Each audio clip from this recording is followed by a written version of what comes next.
E aí você pode falar besteira, pode ir num podcast falar uma parada que nem é mais, sabe? Aham. Aliás, esses dias, só pra dar um exemplo aqui, né? Há algum tempo atrás, não sei se você ficou sabendo, deu um bafafá. Tiveram 2 bafafás da neurociência. Um deles é sobre o Alzheimer. Chegou a ouvir falar disso? Esse não. Tem um trabalho muito influente na área de Alzheimer que caracterizou lá o efeito tóxico de uma proteína específica que levaria ao Alzheimer, que por sua vez é uma doença neurodegenerativa, né, onde você tem morte de neurônios. E esse trabalho, ele trouxe os holofotes para essa proteína. Depois dele vieram muitos outros, graças a esse trabalho que saiu na Science, se eu não me engano, com certeza, uma das revistas de maior impacto do mundo, trouxe os holofotes para essa proteína, a beta-amiloide, uma específica lá. Aí saiu um monte de grupo estudando essa proteína, de lá para cá, inclusive surgiu a teoria beta-amiloide, que diz que dos fatores que leva ao Alzheimer, o desenvolvimento do Alzheimer, é o acúmulo dessa proteína. Ela acumula, aí ela forma agregados que são tóxicos, aí mata a célula, enfim. Então, não é só isso, mas isso aí é um protagonismo, né? E aí, algum tempo atrás, cara, saiu... cara, é até legal de acompanhar. Um cara lá dos Estados Unidos, ele, por algum motivo, ele foi fazer uma avaliação dos dados de alguns trabalhos antigos, assim, né? E de fato, existe toda uma movimentação dos pesquisadores, inclusive, de avaliar a fidedignidade dos dados, ver se os dados foram coletados adequadamente. E parece que uma coisa que tem acontecido muito são dados falsos. Caramba. A galera publica, tipo assim, pega lá a imagem de um experimento A e põe no artigo dizendo que foi o B. Não vou entrar em detalhes aqui, a parte experimental, né? Mas aí o cara, por acaso, foi fazer uma avaliação desse trabalho que saiu em 2006, se eu não me engano, e viu que é fraudado o negócio. Tipo, caraca, cara. Foi um negócio, como assim? Tipo assim, um dos trabalhos mais importantes da área, e ficou toda uma discussão. Então, tudo que veio depois sobre essa proteína tá inválido. E a verdade é que não, assim, porque no final das contas, os outros pesquisadores acabaram estudando variações dessa proteína. Não era exatamente essa, mas eram parecidas e tá válido ainda, toda a literatura. O que eu tinha ouvido falar era de um estudo também que mostrou lá que, por exemplo, a serotonina às vezes não tá... Esse foi o outro bafafá. Entendi. Isso foi uma revisão, cara. E ainda tá uma discussão. Essas revisões, Putz, né? cara, assim, é muito legal acompanhar essas reviravoltas, sabe? É muito gostoso. Eu fico muito, muito animado, assim, com a ideia de você estar acompanhando o conhecimento novo surgindo, sabe? Tem uma coisa que ninguém sabe. E aí sai um artigo, aquele conhecimento que aquele artigo está trazendo pode ser um pequenininho em comparação a tudo que a gente sabe, mas é uma coisa nova, cara. Ninguém não sabia aquilo até aquele momento. Muito foda, né? É muito. E teve esse da serotonina, que é uma revisão. Os pesquisadores fizeram uma revisão dos vários estudos avaliando a relação entre níveis de serotonina e depressão. Porque existe todo um conhecimento popular até de que a depressão é causada, pelo menos parte dos sintomas de depressão, de tristeza, desmotivação e tudo mais, é causada por baixos níveis desse sinal químico chamado serotonina. Que de fato é um sinal químico envolvido com várias funções, inclusive sensação de bem-estar, mas não é só isso, tá? É uma super simplificação. E aí todo mundo tem no livro texto isso, tipo, a depressão tem baixa serotonina. E essa revisão fez uma revisão dos estudos, tem estudos que mostram que a serotonina não está diferente, tem uns que mostram que está baixa, tem uns que mostram que está mais alta. Falou, olha, a depressão não é causada por uma baixa de serotonina, segundo, avaliando esse conjunto todo de estudos. Só que aí que acontece? Aí na hora, às vezes a coisa se espalha de um jeito que gera um mal entendido, né? Assim, as pessoas começaram a falar. Por quê? Por que isso ficou perigoso, essa discussão? Porque os principais antidepressivos, eles atuam, aumentando esse sinal químico, a atividade desse sinal químico, são os inibidores seletivos da recaptação de serotonina. ISRS, né? São os principais antidepressivos, né? Atualmente. E eles agem assim, aumentando a atividade de serotonina. E aí chegou a mídia e falou, peraí, saiu um trabalho falando que depressão tem nada a ver com serotonina. E começou uma discussão, tipo, então antidepressivo não serve pra nada, né? Vou parar de tomar, não sei o quê. Calma. Né? Calma, galera. Primeiro, a gente já sabia, na área na comunidade científica, a gente já sabia que depressão não era causada por baixa de serotonina. Até porque tem aquele papo, que eu até já ouvi você falar, que, por exemplo, a atividade física tinha mais ou menos a mesma eficácia, né, do que uma medicação. Né? Sim, em alguns casos... sim. Exercício físico é fundamental no tratamento de praticamente não, todos os transtornos psiquiátricos, né? Depressão, inclusive, vício, Alzheimer, Parkinson, todos. Mas aí voltando para o antidepressivo, né? Pra galera aí que tá ouvindo, talvez esteja se perguntando, então antidepressivo serve para nada? Serve, galera, assim, a eficácia, a importância da farmacologia no tratamento de quadros clínicos é super comprovada, inclusive dos antidepressivos. O que acontece? A comunidade científica já sabia que a melhora do quadro depressivo com o uso desses antidepressivos não era porque estava aumentando um sinal químico que estava baixo. Na verdade, o entendimento hoje é o seguinte: esses fármacos que aumentam a serotonina, por aumentar a serotonina, o que eles estão fazendo, na verdade, é um negócio muito mais interessante. Eles estão fazendo o cérebro da pessoa ficar mais plástico. Permite com que o cérebro fique mais maleável, que ele possa se modificar. Isso é fundamental no tratamento de qualquer transtorno psiquiátrico. O que acontece? A pessoa está tendo os sintomas que ela tem porque tem algum circuito no cérebro que não está funcionando do jeito que deveria, Lutz. Está desorganizado.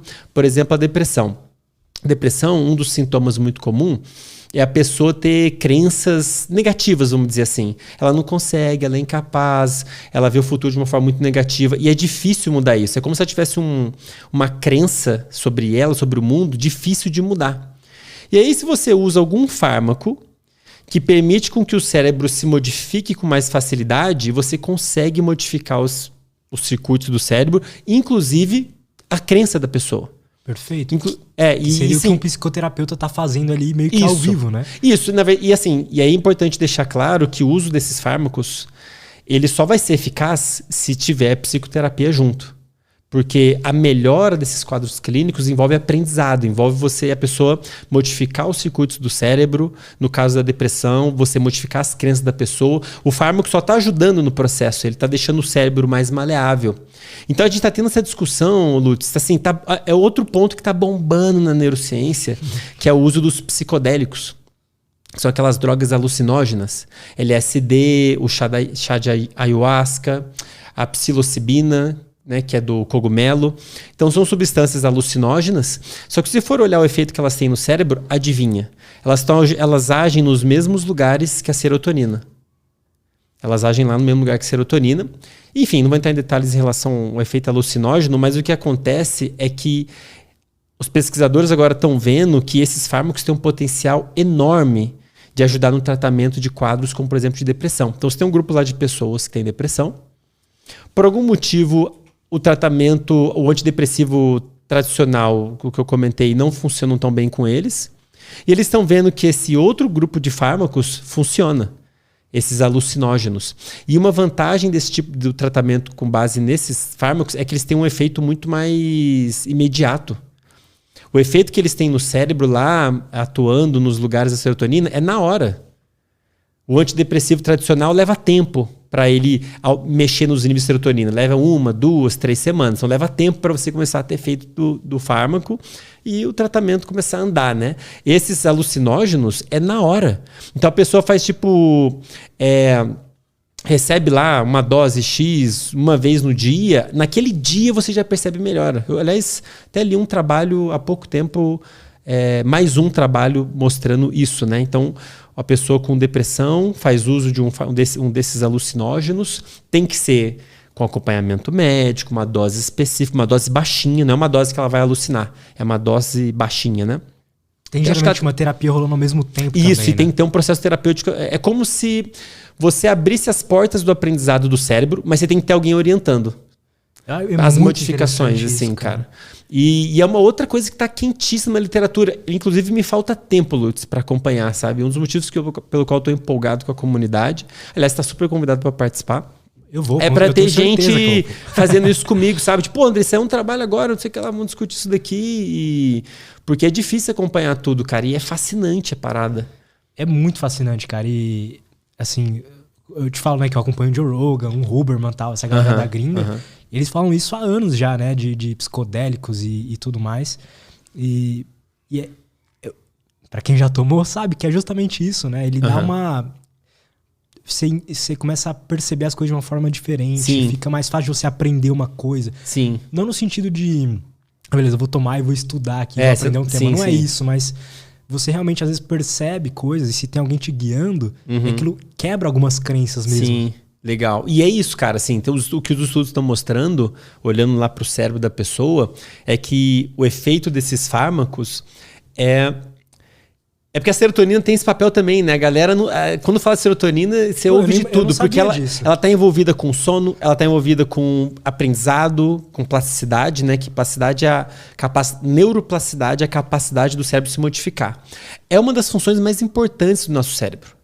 É isso que garante que a gente consegue mudar o nosso comportamento, mudar nossas crenças. E a serotonina tem um papel nisso. Além do papel dela, que o pessoal fala muito de bem-estar e prazer. Ela também tem esse papel. Mas isso é uma generalização. A verdade é que é um sinal químico que é liberado em vários lugares do cérebro, em momentos específicos. E dependendo de onde é liberado e quando é liberado, ela vai ter um efeito diferente, né?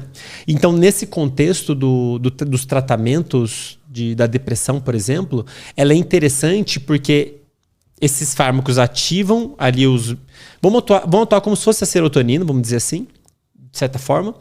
E aí é como se deixasse o cérebro mais maleável. É como se a gente pegasse uma escultura e jogasse água nela, para dar uma amolecida. Só que daí você precisa ter um escultor ali para modificar a escultura do jeito certo. Senão você vai derreter a escultura. Tem que ter alguém ali. Não, peraí, tem que mexer aqui, mexer aqui. Então, tô falando isso para deixar claro pra galera não sair tomando. Vou melhorar. Não é assim, né? Tem que ser com acompanhamento médico e psicoterapêutico. Então tem que ter lá um acompanhamento terapêutico, enfim, tem uma série de abordagens que tem que acontecer em paralelo, né? Cara, isso é neurociência, bicho. Não tem como não achar legal, né? Não tem como. Cara, né, cara? Putz, eu fico maravilhado, assim. Foi muito legal a primeira vez que você veio aqui, porque foi quando eu realmente percebi, é isso que eu quero fazer aqui no meu programa, sabe? Da hora. Falei, é provavelmente o assunto mais interessante que tem, pelo menos pra mim, né? Mas assim, porque é sobre a gente, né? Sobre o ser humano, como é que a gente funciona. Tá tudo ligado ao cérebro, né? Cara.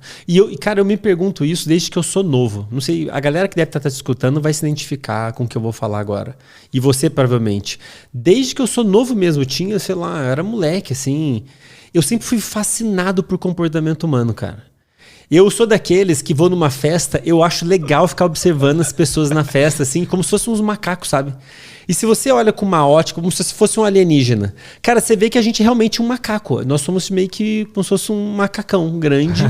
E aí tem se você olha, experimente fazer isso. Você olha a pessoa na festa, o comportamento dela, a pessoa ali tentando interagir com o outro, tentando aparecer, ou chavecando a menina dando uma olho pro cara.